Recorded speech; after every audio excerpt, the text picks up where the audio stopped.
Messieurs le Président de Commission, cher François-Noël, cher Jean-François, Monsieur le rapporteur, cher Arnaud, mes chers collègues, je voudrais d'emblée remercier nos présidents Jean-François Rapin et François-Noël Buffet pour leur proposition de résolution européenne. Cette dernière est le fruit de leur longue réflexion sur un sujet qu'ils connaissent bien et qui nous préoccupe tous, la sécurité des frontières extérieures de l'Union européenne. Car, comme cela vient d'être rappelé, l'enjeu du bon fonctionnement de l'Agence européenne de garde-frontières et de garde-côtes Frontex n'est pas un enjeu technique.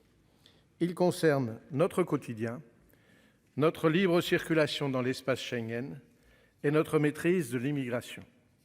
En effet, les dysfonctionnements aux frontières extérieures ont des conséquences immédiates, avec des mouvements de migrants irréguliers importants vers la France et toutes les conséquences qui en découlent et que nous pouvons constater au niveau local en termes de précarité, de besoin de structures d'accueil et de trafic d'êtres humains. Bien sûr que c'est aux États membres d'assumer en premier ressort leur mission de gestion et de surveillance des frontières, mais ils doivent aussi pouvoir s'appuyer sur une agence Frontex opérationnelle et réactive, comme elle vient de le démontrer aux frontières de l'Ukraine. Pouvoir s'appuyer sur une agence Frontex respectueuse des droits fondamentaux, qui est à même de se retirer d'une opération menée avec un État membre si les agents de ce dernier commettent des irrégularités.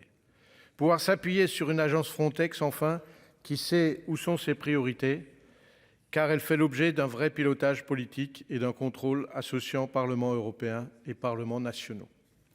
Voilà pourquoi, lors de sa réunion du 14 décembre dernier, la Commission des affaires européennes a approuvé la proposition de résolution européenne qui fait l'objet de notre discussion de ce soir, sans la modifier.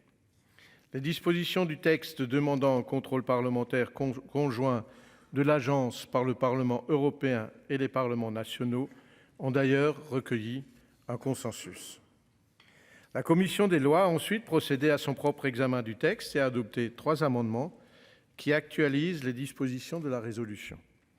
Elle a aussi adopté un amendement de précision utile sur l'expérience requise de l'officier aux droits fondamentaux et des contrôleurs aux droits fondamentaux.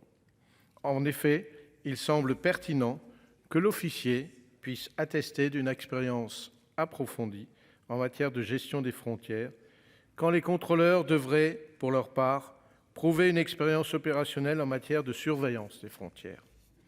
Ces amendements sont respectueux du souhait des auteurs de la proposition et du vote de notre commission. Nous y sommes donc favorables. En revanche, je rappelle qu'une proposition de résolution est un vœu politique qui a sa cohérence, tout comme le vote de notre commission. Par conséquent, tout en respectant la vision de chacun, je serai défavorable à tous les amendements déposés qui dénaturent son dispositif ou le rendent inopérant. Avec cette proposition de résolution, nous adressons en effet un message important aux institutions européennes. Frontex est une belle réalisation européenne, un projet de coopération concret et ambitieux, mais elle doit encore démontrer sa valeur ajoutée. Sans renoncer un instant à notre contrôle démocratique, il faut laisser travailler Frontex dans la sérénité.